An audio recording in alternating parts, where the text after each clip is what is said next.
I also had some sushi for dinner tonight, so maybe that's also influencing what I'm nosing here. Which gas station did you get that from? Just somewhere there off the Parkway. The place that serves the donuts. Dough Daddy's. Sushi. You never had sushi at Dough Daddy's?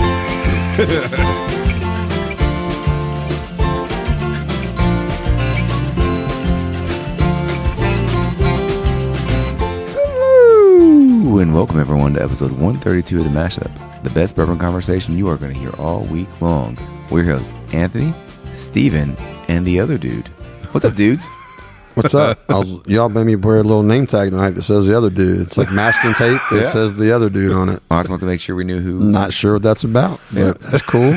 I'm game. Hey, other dude. You're looking good. I don't know what's going on, but I'll roll with it. You'll roll with it? Yeah. I think everyone will find out what's going on there in a second. Word. What's going on tonight, guys? How are you all?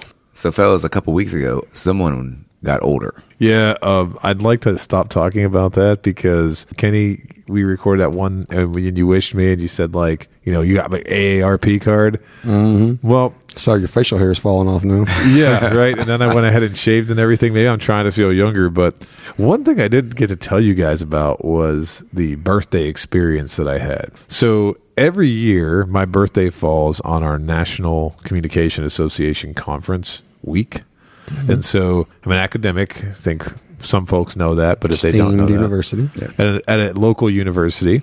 And so I went off to National Harbor, Maryland. I was basically, captive with my colleagues and old friends and people. And so when word started to spread that it was my birthday, as it always does every year. As every year it does, right? I wonder who starts that rumor.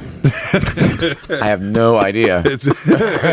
It's totally me, right? No, somebody wishes me on Facebook, and next thing you know, everyone at the conference like, oh, hey, I got to buy you a drink later. And it's like, okay, so I'm usually drinking good, So my colleague and her husband said, can we take you for a drink like early afternoon? So like 5 o'clock, I go and I meet them, and we're looking for a place that's more quiet. So we go to the nicest place it was the Gaylord National Harbor Hotel, so it's like a big convention center, and they have a really nice restaurant called Old Hickory. At the same place as Nashville. Yeah, right. It's the same thing at Nashville, so it's the same kind of a hotel, right? And so same restaurant. It's the same restaurant and everything. So Old Hickory's a fancy restaurant, yeah. Right? Very expensive steaks and everything else. So we sit down at the bar. I get a paper plane. Which you guys know what a paper plane is? I do not. It's a bourbon drink. Is it really? What'd you think it was, Steven? I plead the fifth. All right. So it's bourbon. I thought it involved upside down pineapples. I was going down that way, but I didn't want to say anything. You guys. It's very fruity.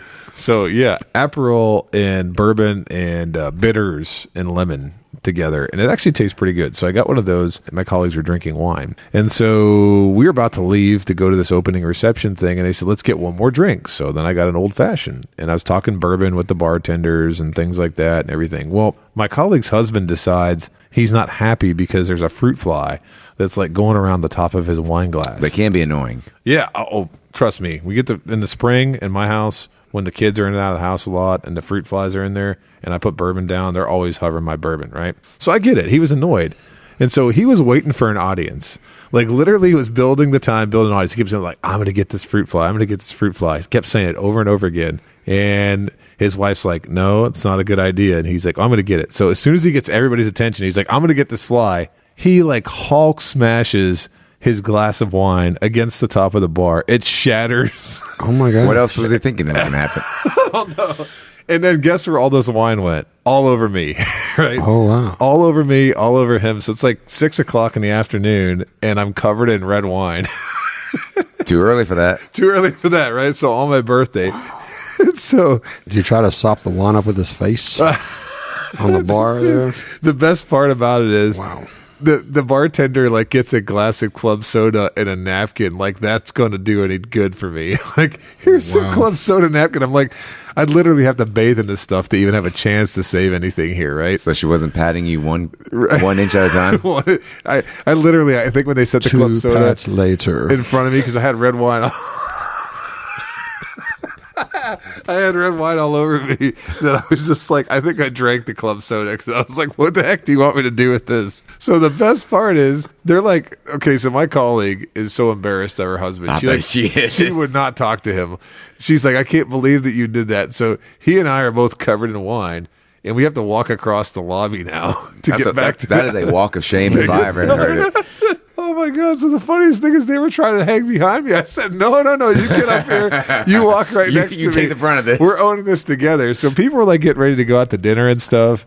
Like I'm running into people and I'm just like, I'll see you in a little bit because I literally just had to get upstairs as quick as possible. So I took my clothes and actually tossed them into the shower and tried to use like the regular bar soap to just get something going so that it wouldn't stain the clothes. And somehow or another, I was able to salvage the clothes. When I got home, I washed them, and all that red wine stain came out of them. So I must have done something right there. So if you ever have an unfortunate incident like I had, you can remember this story and know how to get the red wine out of your clothes. Has anything like that ever happened to you, you guys? My God. No. That is wild. I can imagine being like, the spouse. But not even the one that works there, like the plus one. Right. And he does that, and they do that. I texted her and I said, listen, everything's fine. That could have been a lot worse, right? Glass shattered everywhere. It could have got on one of us or whatever. I said, it could have been a lot worse. I said, it didn't ruin my night. I was downstairs having a beer. I said, don't let it ruin yours. And she said something funny like, don't worry, I'm serving his divorce papers tomorrow morning or something like that. But I saw him next day. Everything was all good. It was kind of funny. Wow. But that's not where the fun ends. Uh-oh. Because... So you guys know the comedian D.L. Hughley? You ever heard of D.L. Hughley? No. Yes, of course. Okay. So D.L. Hughley is like, to me, the guy's famous because he's very famous. Yeah, I don't know if he was ever part of like one of the traveling comedy tours or not, but I've seen his stand-up comedy. I think he was on a sitcom, right? He's on BET all the time and stuff. BET, he started on BET, and then he also had a political show on CNN. So the guy's had a lot of stuff going in his career. I think he's like nearly 60 years old. And so when I'm getting ready to leave Washington, D.C., like flying out of Reagan, I get on my plane, and I immediately notice in first class what looks like D.L. Hughley. He's sitting with two other guys and a massive dog. Like, I don't even know what kind of dog this was. It was a massive dog just like sprawled out in first class. So I'm like, I get to the back of the plane and everyone's talking about the dog. Nobody like cares that that's D.L. Hughley. And I'm like, that's D.L. Hughley. And be like, what, really? I'm like, yeah. I'm like, it has to be him. I'm like, because it just has to be. So then I Google real quick on my phone and we were flying to Cincinnati. And I saw that he had a show in Cincinnati like that evening. So I'm like, that's definitely him. Oh, yeah. Yeah. So I'm like trying to figure out like, I don't know. You guys ever run into anybody famous like out and about like that? Or, someone that's got like a national stature? I have. And it's, we're trying to figure out how to approach. Like, do you just kind of like try to sneak a little selfie? Do you actually go up and talk to him? Right. Do you remember who your famous person was that you ran into? Honestly, I have a lot. Several. Okay. Down at J-Hop, a few different ones. Kaylee, Kuko from Big Bang. Kaylee Cuoco or whatever. Cuoco. Yeah. Oh, nice. Scotty McCreery down there. Oh, yeah. That's right. You took a picture that day. Didn't you say he caught you taking me. He caught you taking a picture. Caught me taking a picture. I should have come down there and been like, Scotty McCreery down here. He's got such a deep voice. He's talking like this all the time. Yeah. Anyway. Do you sell alcohol at Jackson's? That's what you sound like. You sound like Big John Ledford down there. That's what you do. That you do. Yeah, that's right. So you've seen some famous people. How about you, Steven? You run any famous people out and about on your vacations or anything? Not really. So let me cut to the chase here. So I'm thinking like I'd like to get a selfie or something with D.L. Hughley because it was pretty cool, right? And plus he was like, I like my fashion, right? You guys know I love my parkas and jackets and things like that. And my shoes. Parkas. Shoes. Yeah, shoes, parkas, all that one. I know about parkas. Hey, don't parkas you start. Are very roomy. They are. They're very, you need that room for different reasons, but they keep you warm. So D.L. Hughley is wearing like a pink, like a salmon colored, like massive peacoat. And so when we exit the plane, he's in first class. So like, there's no way I'm going to anywhere close to him because he's going to be through the airport and out of Cincinnati before I even get a chance to like look and see their selfie. Well, that didn't happen.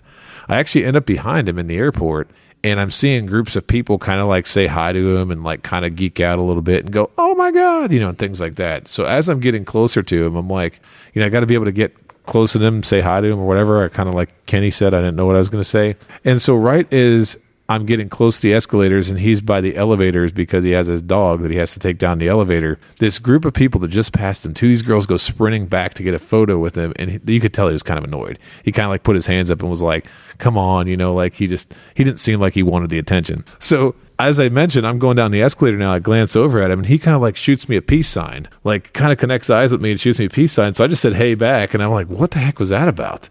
So we go down the escalator and he rode the tram, so like he ended up in front of me. And so then we're walking toward the hallway right before to go to baggage claim, and it's just he and his two handlers and his dog, and I'm right behind him. So I just got up right alongside of him, and I was like, hey, bro, your jacket is fire. And he like put his hands on like his jacket. He was like, oh, thank you, baby. Thank you. He's like, I see you back there. They ever tell you look like Adam Sandler? Yeah. And I was like, oh my God. I was like, yeah, I hear that all the time. So that was the and he was like, yeah, I saw you, man. I was like, that's my man Adam over there. He's like, I could have swore. And then he was like, and I was like, well, I've never heard anybody as famous as you say that. That's what I like my counter to him.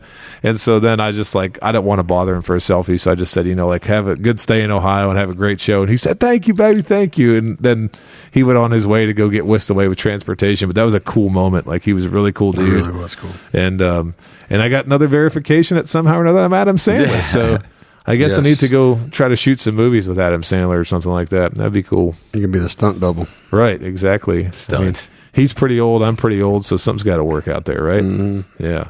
For this week, we have one review to read. Yes, we do. And so this review has the title of I Like It. I like it. And it comes to us from Sean of, is that Camus? I believe it's Camus or Camus. He writes with a 5-star review, 2 of the 3 hosts are pretty good. Not sure what's up with the other dude. Oh, man. So that's the other dude thing. Oh, my God. When I saw this come through on Apple Podcast, Steven, you saw it too. I was like, 5-star review. I screenshot it and sent it to you right away. Yeah, he sent it to me. And we were kind of trying to figure out who that was about. So it's about me. You think it's about you? I'm the other dude. That's what my name tag says. No, you know what's funny about this? So I love the fact that this happens, but Sean, like a lot of other people that listen to our podcast, actually found and messaged us on Facebook. And he said, there's a cheeky review coming your way. And I was like, what does he mean by that? And then, of course, I kind of forgot about it. And a week later, because Apple takes a while to actually show you what the reviews are, when it popped up, it took me a second. At first, I was like, who is this person talking about? Yeah, right. And so he just kind of said he was trying to have some fun. He said he likes the show best when we have 3 hosts instead of 2. Mm-hmm. But I think what he was trying to do deep down was trying to goad us into going at it with each other. Which I was going to say, it's got to be Steven. No, it's got to be Kenny. It ain't me. It's not me. Yeah, it'll be me. It's all good. That's funny. That is funny. Well, if you'd like a shout out, just leave a review on Apple Podcasts, Spotify, Instagram, however, and next time I record, we'll give you a shout out. Gentlemen, for this week, we have a bottle that looks like it comes from the Far East. Far East. Far East. Very far. Very far. Yeah. For this week, we have a bottle of Legent Yamazaki Cast Finish Blend. Oh, yeah. The bottle's sexy. So we have the Legent Yamazaki, imported and bottled by the James B. Beam Distilling Company in Claremont, Kentucky. The bottle date is 2023. Nice cork pop there. The ABV is 57%. The proof is 114. There's no age statement on the bottle, but all the press releases say it's 8-year-old bourbon plus finishing. Time finishing in wine, sherry, and ex-yamazaki casks. I thought I was going to have problems, pronouncing that one, but I guess I got it out right. This barrel's had a hat trick before it even left the place. There you go. That is a sexy bottle, though. Yeah, the mash bill is undisclosed, but I have to imagine if it's 8-year-old Beam, it's probably got a Beam mash bill, but Beam does have a lot of different mash bills, so I don't know which one they used. And the MSRP on this is $199. However, the way that I got this bottle was it popped up on Total Wine's app. Okay, ooh, that you frequent quite often. So I have to be honest here. So when I went and visited the Beam Distillery, I talked with a nice gentleman there who's involved in the distillery operations, and he said this was the whiskey that he was most excited about for the year. So after he said that, I said I need to get a bottle of it. So I'm stalking the Total Wine app. It pops up on there, but I can't go to Total Wine. Right? Why? You're there all the time. Backdoor manager can't go into Total Wine. Right? Oh yeah, you said the back door. So I was so close to, breaking my boycott and actually walking into Total Wine and purchasing this. But as luck would have it, Jason Hale, Arsenic Culture, friend of the podcast, personal friend, said, "Hey, I'm out at Total Wine getting this," and I said, "Hey, can you go see if they have this?" And he said, "Yep, they got it." I go, "Could you buy it for me?" He said, "Yeah." And the reason why I'm telling you this long story and we're talking about MSRP is because Total Wine was charging $214.99, and I thought that was pretty rich of them to ask an extra $15 over MSRP because they got the lowest prices in town. So, thank you, Jason. Shame on you, Total Wine. I hate that store. Well, we know why they have to upcharge it, right? They got to pay for the backroom manager. Mm-hmm. All those employee discounts he takes on all the allocated bottles. Yeah, allocated bottles. I just think this is during the time where they thought they could just charge anybody whatever they wanted to, and people would buy it. So whatever.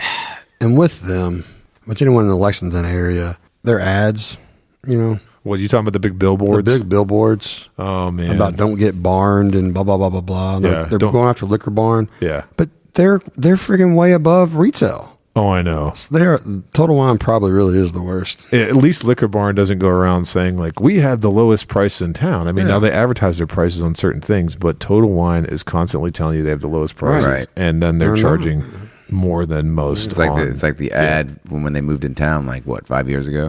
Oh yeah, and then they had the lowest prices. They did have the lowest prices. Undercutting everyone. Yeah, and then as soon as they got the foothold in the market, they were like, "Oh, peace, man. We've abandoned those low prices." They'll still tell you that the lowest prices on wine, though. And I mean, no one's drinking wine. I mean, that's a small category. Yeah, I don't buy wine, so I don't know how their prices stack up. Yeah. But who knows? It might be like the bourbon. They might have some things that retail and they mark everything else up a lot. Apparently. Well, let's talk about this work of art here. It comes in this magnetized nice box with, I'm kind of colorblind, but it looks like gray and black. Is that gray and black or blue and black? It's like a slate. Blue, it's like a slate with a black. Okay. Well, I will tell you this. On this box, there's more damn writing on the back than I could care to ever read. There's a lot of writing. It's like a novel, and it's in like a 4-point size font. I don't even know because I've said in previous episodes I can't actually read. So the box is actually pretty beautiful for like a non-wood or anything like that. It's just kind of cardboard. Kind of glossy though. It's kind of glossy finish. Has gold accents. Looks nice. Like one of those Louis Vuitton purses, right? There you go. Has more words on the inside. A lot of words on this box. I'm already getting sleepy. Yeah, but talk about this bottle here. Bottle's sexy, man.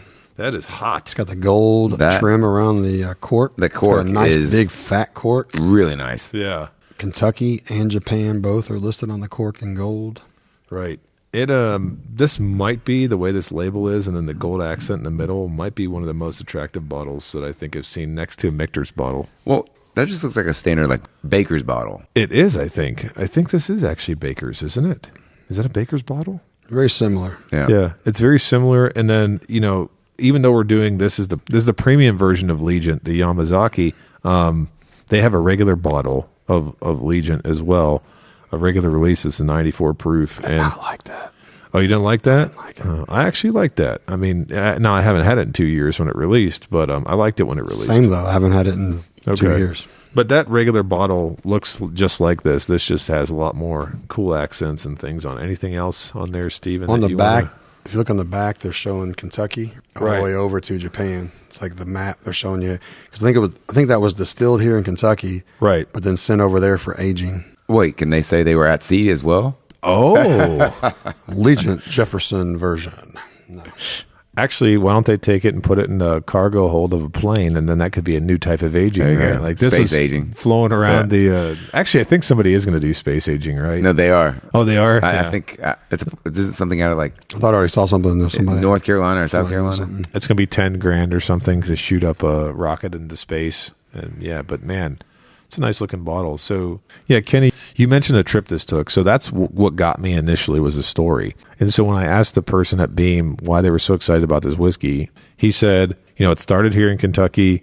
We shipped it over there. It was finished in 3 different casks, wine, sherry, ex-yamazaki, and then the 5th ever master blender, I believe they call him, of Yamazaki, which is a very revered Japanese whiskey brand, Suntory brand.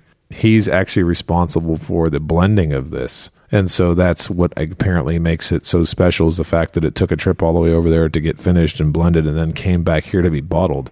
So it kind of went back and forth a couple times. And it has to be good. If it wasn't good, he'd probably have to fall on a sword. Yeah. Hey, little dark reference while we're going to get into this one right here. Sorry. Oh, man. Oh, that's a kamikaze bottle. Apologize to our Japanese listeners. But that's one thing. We need to review our Japanese whiskey. You know Maybe we have what? to do that. Actually, yeah. Well, we're talking about it. How much experience does anybody at the table have with Japanese whiskey? The extent of mine is going to Julius's sushi place. Okay. And he's poured me 4, 5, 6 Japanese whiskeys each time I've gone. Okay. But that's really my extent. Yeah, I don't own any bottles at all. I think I've tried less than a handful, and it's just been random. Right. I couldn't tell you names or anything. Yeah, some were more Scotch-like. I didn't like them at all. Right. And some were, I'm not going to say Irish whiskey-like, but they were still more whiskey-ish per se, I guess. Well, I think Japanese whiskey draws a lot of influence from Scotch, right? And the way that they do things. And so a lot of finishing and different casks and things like that. We did the Blanton's Black Label. That doesn't count, though, right? The Japanese version of Blanton's. That does kind of count, doesn't it?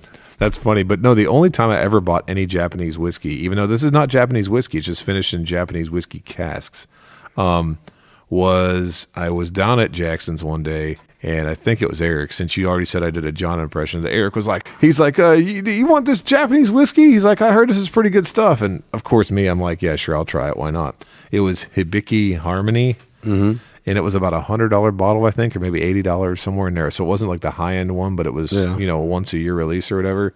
I bought it, and it was like, I don't know, like kind of like bland banana. Scotchy, okay. Bland banana, Scotch grains, a little bit of fruit kind of thing, or grainy. And I think I ended up putting that up on Depot and selling it for like $60. Was it 80 proof? Yeah, 80 proof. Someone was really happy to have it. But I was not happy to have it. So I don't have really a lot of good experiences. Did you like anything you've tasted down there? You said Scotch and stuff. But is there anything like... There was one he gave me that I actually did like, that I would like drink again. Yeah. And the other ones I did not like. But I don't, just not my jam. I've loved most Irish whiskeys I've tried, but I've not liked any Scotch. I've even had some expensive Scotches. And then none of the Japanese whiskey, only one of the 5 or 6 he gave me I liked. Well, a lot of those whiskeys are single malts, and we have kind of been on a single malt sort of kick. A little run bit. lately. Yeah, a little bit of a run. Well, I guess it's not really been single malts, right? But malts. Mm-hmm. Yeah, malts in general. Yeah. So I'm kind of excited to try this one. I like the color, man. It's dark. Dark liquids. Dark liquids. Dark liquids. There you go. Louisville. We always got to do the dark liquids. That's a tribute. Yeah. All right. I love a mean. Dark for 8 years, huh? Mean's awesome. 8 years, yeah. And I guess all the other castings done. 8 years plus the other cast, yeah. And I don't know how long they finished. It doesn't say how long they finished them, but I got to imagine this project took a long time. I'm sure it wasn't just something they did overnight. Especially if they sent it to Japan. Yeah. Plus, I don't know how many bottles they released. It doesn't say like they have bottle count, but Beam usually makes enough stuff to go around. You know what I mean? They don't. That's what I kind of appreciate about their limited releases, that they're available. You know what I mean? Yeah. If you really want to get one, you usually can. Well, should we go for our first nosing? Sounds good. A little proof on the nose. Coming in at 114, which is 100% different than what I'm used to with Japanese whiskey. I personally pick up a lot of the sherry on the nose. To me, there's the sherry sweetness. I also had some sushi for dinner tonight, so maybe that's also influencing what I'm nosing here. Which gas station did you get that from? Just somewhere there off the Parkway. The place that serves the donuts. The donuts. Dough Daddy's. Sushi. You never had sushi at Dough Daddy's? Sushi donut? Best place to get it. I'm liking the nose, but yeah, it's definitely wine forward. Yeah, wine, sherry forward. Yeah. A lot of baking. Wine I heavy. love baking notes. Baking spices. Yeah. I mean, it's a nice nose. It's a little bit more muted than I thought it would be for 114 proof. Are you getting a lot of, Pop it, man. Pop it? Is that what it is? Not coating the glass? That's better. About that. Yeah, but it's not a whole lot different. Not a whole lot different, yeah. Not a very fragrant nose, to tell you the truth. I get a little more fruit on the nose once we popped it, though. Yeah, But fruits Steven, and wines. Yeah, Stephen, when you said baking, I thought you said bacon. No. Bacon. And then I started thinking about food. I started thinking about the food you brought for us tonight. It's going to be good. So, yeah, if any of the listeners remember, we talked several episodes ago about pimento cheese. So my man has brought some of the Mousetrap, which is supposed to be the very best pimento cheese around. He brought some Mousetrap pimento cheese for us to have tonight. Trying that afterwards? Yes, sir. That's the post game. See? Post game, yes. Don't you wish that you were hanging out with us since we have this stuff at our behest? Thank you, Steven, in advance. You guys want to go in for the first tasting here? Sounds good. Let's get right to it. So I'm hoping and wishing that when I taste this, it's going to wow me, because this is, some things we talk about are blinds, and this is not blind. This is something that none of us have had, though, before this evening. I like that blend of finishes on it. It's very wine forward. Yeah. So I'm not a wine guy, though, Anthony. Oh, you aren't? No. Is sherry a real dry wine? Or is it? I don't know what. You tell me. I don't know. Sherry is used in cooking. It's cooking, yeah. It's a cooking wine, and because I'm getting wine forward, but I'm not getting dry. It's not drying me out. It can be I'm not getting sweet. dry. What are some of the wines that dry you? Because this is not that. Oh, port. Port dries you, doesn't it? Port does. I've got some red wines can be very dry. Okay. Tannins in the red wines. Because this is, anybody that likes a wine finish, I mean, this is very wine forward to me, but it's not a drying wine. Right. Not bad. No, and actually, the finish on this is a lot more robust than I would have thought, but I guess at 114 proof. Yeah, I'm really enjoying that wine casting on it. I can really taste it now. And it's not it's not one dimensional. No, it's not. Yeah. It keeps changing. It keeps, so, yeah. Interesting. It's not so winey like we've picked up on some of the other cask bottles that we've had. Like, what was the one that we had that was in the red wine finish? The Cabernet? Ammunition? With that one, I guess the other one we had too. We've had a lot of, Thomas More? Thomas More, when we're swirling it, we can see like the red infused in it. I'm not getting into the, the wine infused in the actual liquid. No. But you can definitely taste it on the palate. Well, you know what I'm actually getting quite a bit of that is taking me a second to like sort of get my bearings on this. It's like, it's not really dark fruits to me. It's like red apple. Why wouldn't it be dark? Apple? Why wouldn't it be dark fruits if it's... Is red apple dark fruits? No, if it's wine. No, I mean, I'm getting red, but I'm also getting like, maybe I'm settling on apple. I'm tasting apple, and I'm also tasting like the dark peel of the apple, like a red apple peel. No, you're spot on, bro. I can see it, yeah. Oh, Yeah, I can get a little apple out of this. Yeah, and orchardy. So we talk about orchardy, like fall, finish, man. fall spices. So you said baking spices. That's what I'm thinking. Like the fall spices that you get. Like, so my father-in-law visited recently, and so my father-in-law, when he comes to visit, cooks up a storm. My mother-in-law too. They cook a lot of good Indian food. But you know what happens when you cook good Indian food? Kenny, I don't remember getting called. Come over. I'm just like across the street, essentially. That's right. Yeah, I should call you next time. No, so they're cooking all this good Indian food, right? And the only problem is when you cook a lot of good Indian food, guess what happens at a house? It smells. It smells. It does. And so what my wife does is she puts this pot with like cinnamon sticks and oranges and other spices, almost like whatever you would call that, like a potpourri. Like, yeah, but it's a homemade potpourri kind of thing. Okay. Like a cider. So, yeah, that sort of really like fills the air with this like citrusy fragrance. And I kind Like a cider then, yeah. Yeah, Right. cider. Yeah. So I kind of feel like that's what this is mimicking a little bit. Like I'm really, I don't know. I personally, so far, I like it. I think it tastes good. I mean, even if you got like wine finishes, but this is, to me, got some of those spices in it that are used to the stuff that you want to smell. I think the bottles that we've tried over the past episodes that are put into a wine barrel, Right. I've really enjoyed them. Yeah, me too.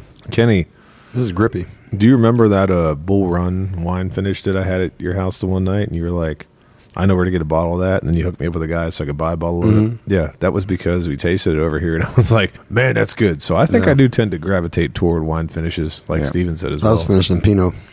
Yeah, it was Pinot Noir, see? yeah. And Pinot is a sweeter. So it is ports what I'm thinking about, because a lot of the ports I've had, they just kind of like drew me up and really dry. But yeah, this is not dry at all. I will say though, what do you think of the finish on this guy? It's like, I mean, the back is smacking a little bit like the back has a little bit of like, that's the only place I taste the grains on this, and it's not really.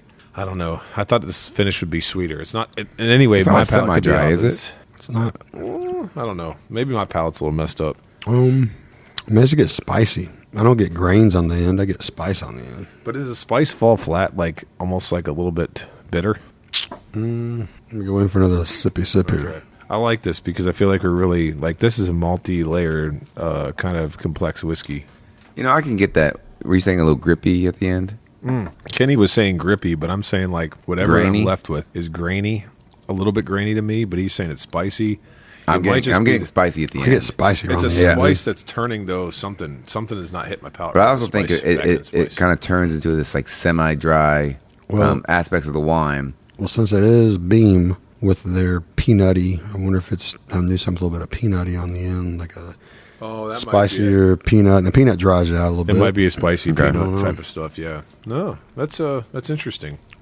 So I can't wait for pass, try, or buy here because Kenny, can you remind our listeners, and maybe Steven's never heard you say this because I can't remember if you talked about it when Steven was on one of those shows or if it was during when he was gone. Can you remind the listeners of your rule when it comes to opening? So we broke one of Kenny's rules tonight right out the gate. Gotcha. So this is a $200 bottle.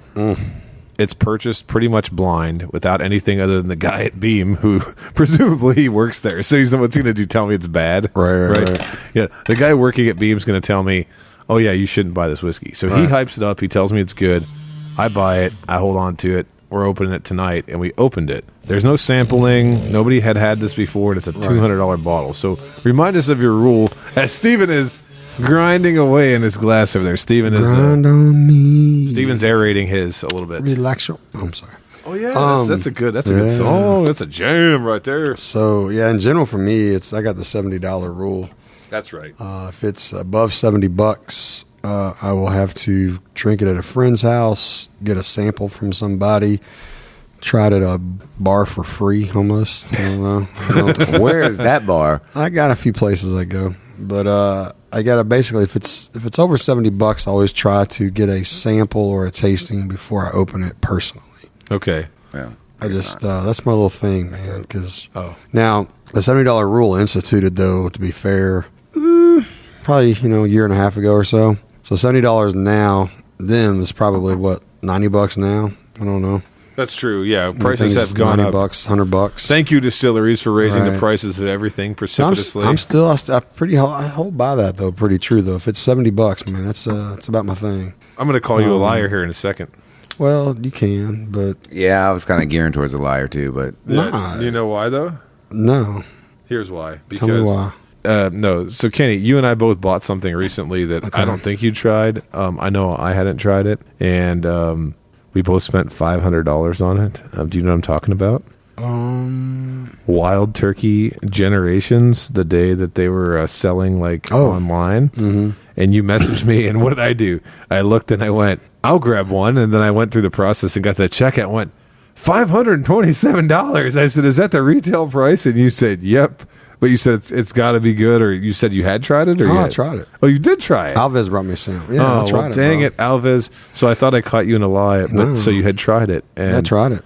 that might be one of the most big impulse purchases I made. In fact, I think I forgot that we still have to get those. They're still coming late December. Yeah, Alves right? just got an email yesterday that his is shipped. Okay. So I'm hoping that we get an email that ours, because it is reserve bar. And they screwed everybody over before by being, quote unquote, oversold on stuff. That's true. We'll see if we get that or not. But no, I had it, and it's great. It's funny seeing not everybody, but seeing a lot of people online going in on turkey about the higher MSRP prices. Right. Because they're just losing their crap, man. Right. They're flipping out over $250, $350, $450 retail bottles, just losing their crap on Wild Turkey over that. Friend of the podcast, Perry Ritter, he had an episode a couple weeks back where he was saying exactly that. He was getting really bent out of shape about turkey. He was talking about pride of Anderson County, a lot of things, and just saying that the prices are way too high. So I guess as we're talking about the $70 rule, moving it up to $90, I'm thinking about recent purchases I've made, ones I know you make all the time, and it's just the retail prices are going way, way high. I wonder what the percentage of you should know as a backroom manager, but you walk down those aisles and the percentage of bottles that are above, the $70 limit. Yeah. Right? That there's are on a the lot shelf. of bottles still. But this is the thing, y'all know me. You look around the room, I've got a lot of bottles. I buy some expensive bottles, but I usually don't crack it unless I've tried it already. I really don't. And that's not to disagree with Perry wholeheartedly. No offense, Perry, but you're wrong. Yeah. He may listen. If he listens, we If he can hook does, you guys up but- and you can all have a right, so- verbal sparring match. Generations, Generations, I think it's 120 and a half proof, 121 proof. Yeah. It's a blend of four different age barrels. Potential, I think it's 9 year, 12, 14, 15, 9, 13, 14, 15. Yeah, it also has a little bit of hair from Jimmy, Eddie, and Bruce in it. Wow. I'm kidding. But you've got Bruce, Eddie, and Jimmy. And something of that proof with that age, if it had the name Willet on it, it'd be $1,000, $800. You're right. You're 100% right. So that's basically what's happened is Turkey has spoiled everybody. And I understand it, totally understand, especially the longer time bourbon guys. Because I totally admit I'm a newer to bourbon. But the longer time bourbon guys that are used to getting Wild Turkey product that tastes great, it's still just readily available because people aren't chasing it, lower MSRPs.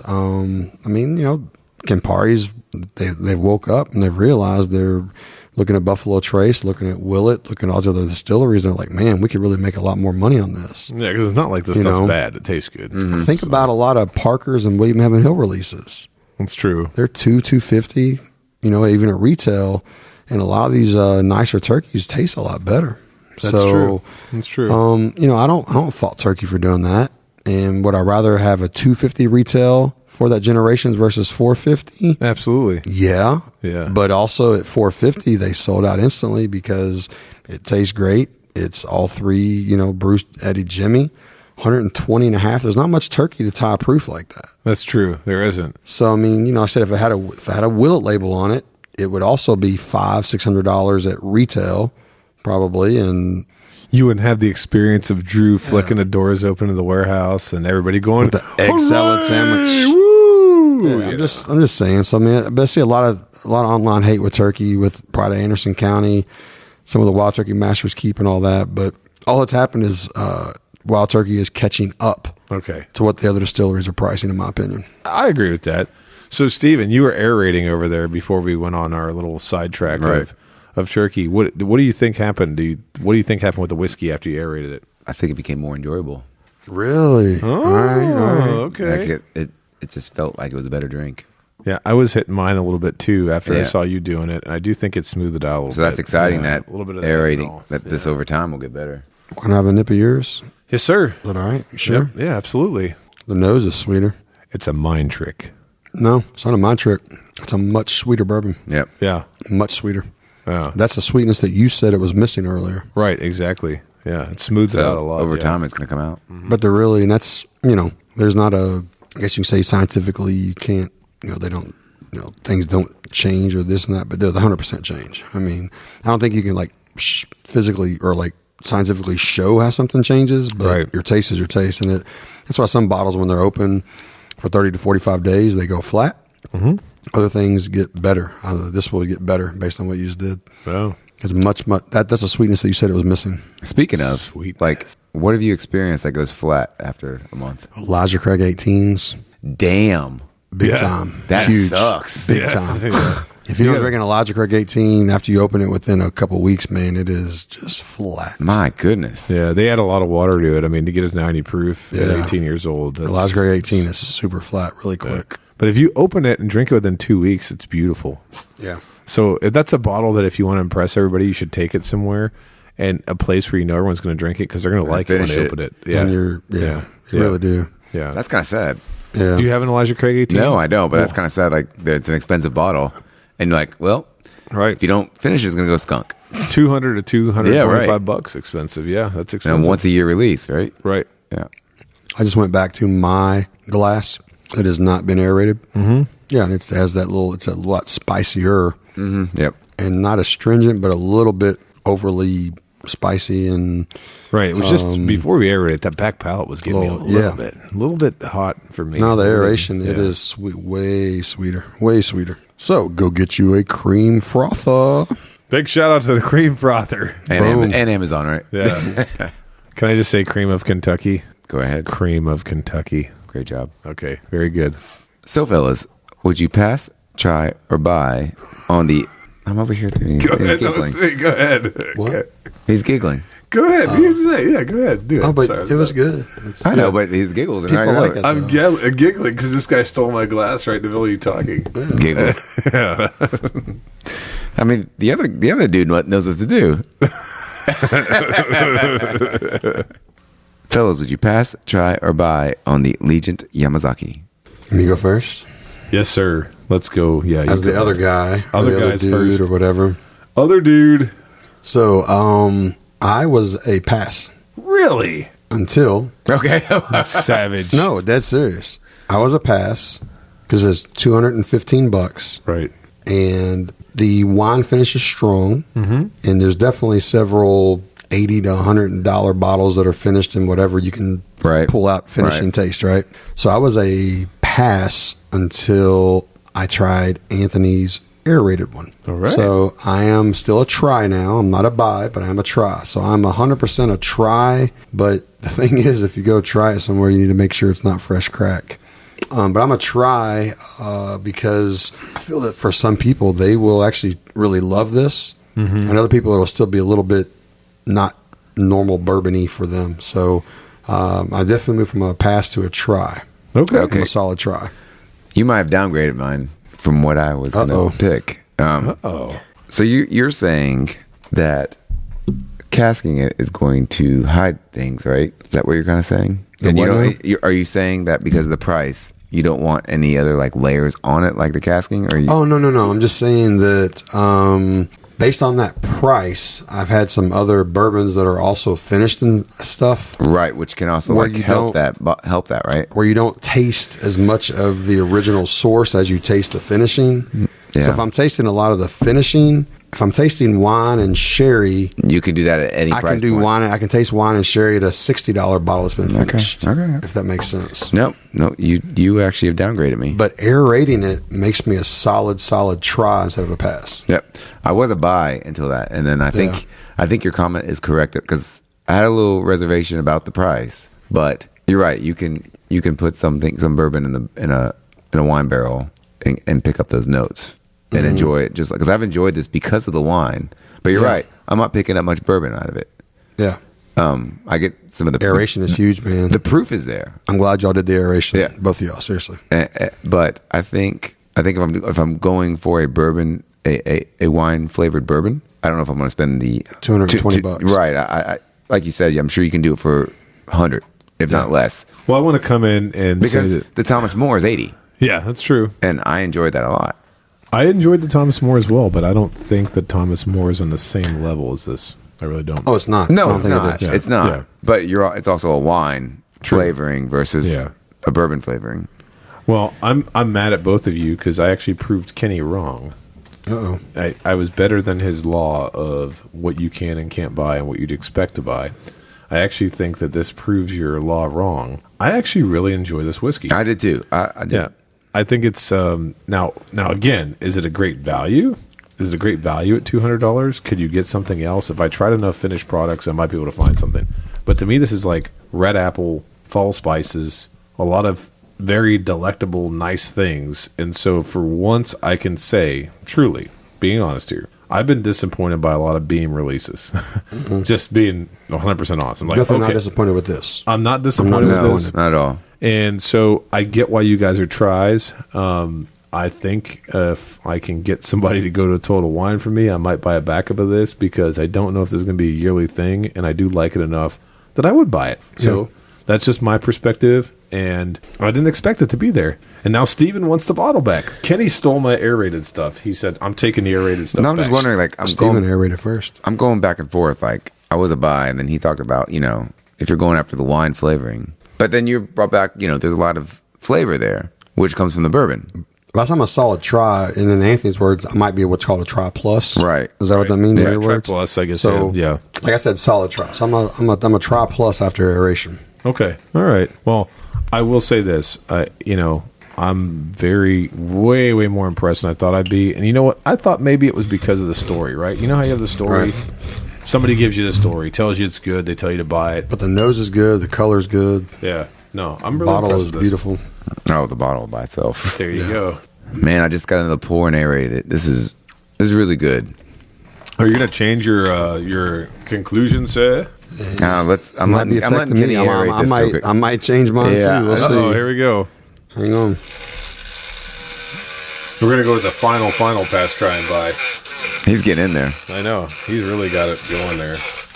It looks like cream soda. 15 seconds. 15. You did 15. I had to do 15 seconds. I didn't either. I actually just had like this junior high. last pour first crack. You pulled a Rick Pitino. Rick getting dragged over here. Rick getting dragged. I love it. Fantastic. All right, so I'm going to go in here again. Like I said, just tasting your aeration, I went from a pass to a try plus or a solid try. So now let's try it again here. We'll get you to buy pretty soon here. We'll see. There you go. It's like I really enjoy the proof being at 114, and I enjoy the wine of it. And the nosing is fantastic. Oh, yeah. No doubt there. Yeah, I feel. So it's like all those three things that I feel like it should be a buy, but for some reason what his messaging said about the wine casking and buying a cheaper bottle and getting a similar experience. You're still convinced by Kenny. I get it. That's stupid, Kenny. I get it. That other dude. I get it, man. I get it. I don't blame you at all. You know what? I'm gonna go back. Uh-oh. I'm gonna be a buy. Steven has changed to a buy. Kenny, what do you think of that? Might be as well. We'll see. Uh-oh. He's got his little elixirs. He got His elixirs. All right. I'm going to give us a little whirl here again. What do you got over there? Now, Steven has a glass. And we all got the Rona. This tastes younger. Yeah, I liked what you gave me, but I think it still tasted a little bit younger and a little bit like more one-dimensional than... It's not younger, but... It's not younger. No. I taste green in it. Green? Yeah. Like green? A little bit. Green like young? Yeah. It ain't young, bro. Yeah, I don't know if I get young. I get more just one-dimensional than... So I'm not sure what that means. All right. We're ready to... So Anthony was a buy. I went from a buy to a pass to a buy. I was a buy to try to a buy. So are you back to a buy? Yeah. Okay. So what's happened for me, I was, before aeration, I was just a pass. So the first aeration sip moved me to a try. So I went in and poured my own, aerated my own, drank it again. It was very rich, and the front was different than the middle, different than the end, and the finish even was just different. So I did like that. So I went and grabbed off the shelf, because this is what, $215 plus tax? Yeah. So well, $199, but $200 a total wine. So what I went and grabbed off the shelf is something that I would be a buy on at $200. Because most of them are $175 to $200. Okay. Was that a bull run? No. Okay. So because bull runs are $80 to $120. Okay. But I grabbed something that I would be a buy at $200. Gotcha. And after trying these side by side, Steven, where'd that glass go? Not that one. But after drinking these side by side, so after aerating and drinking this next to this mystery bourbon, you ought to not know what it is. The elixir. The elixir. It's an elixir. So after aerating the Yamazaki, It's Thanksgiving Legent. spices left over, marinated in the bottle. See that? The mystery one I gave you though, I'm a sweet whore. Yeah, it's sweet. It's sweet. It's I like sweet. that sweetness on Yeah, it. definitely sweet.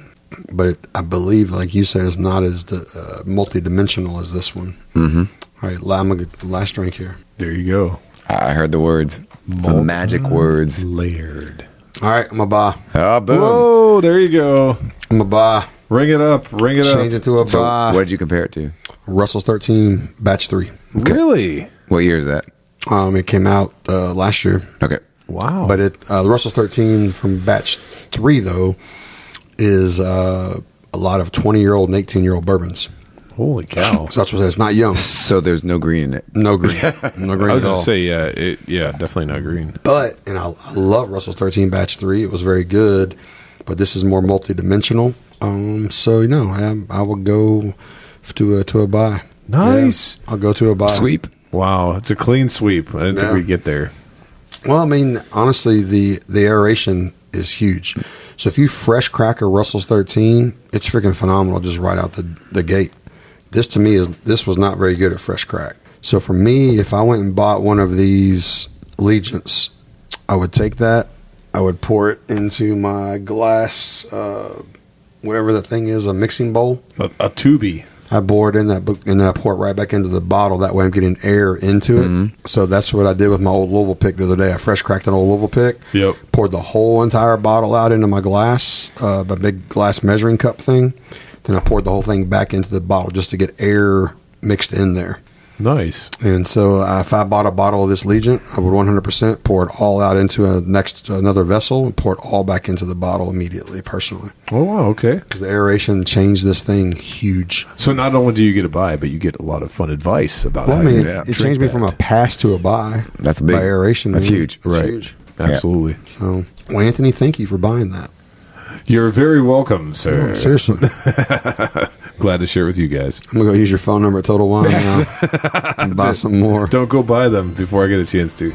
And with that, thanks for listening to this week's edition. Please like and follow us on Facebook, Instagram, and Twitter at The Mashup KY. Don't forget to visit our partner, bourbonoutfitter.com. Enter code The Mashup for a special discount. Also, let us know your thoughts on this bottle in the comment section. Until next time, keep it new.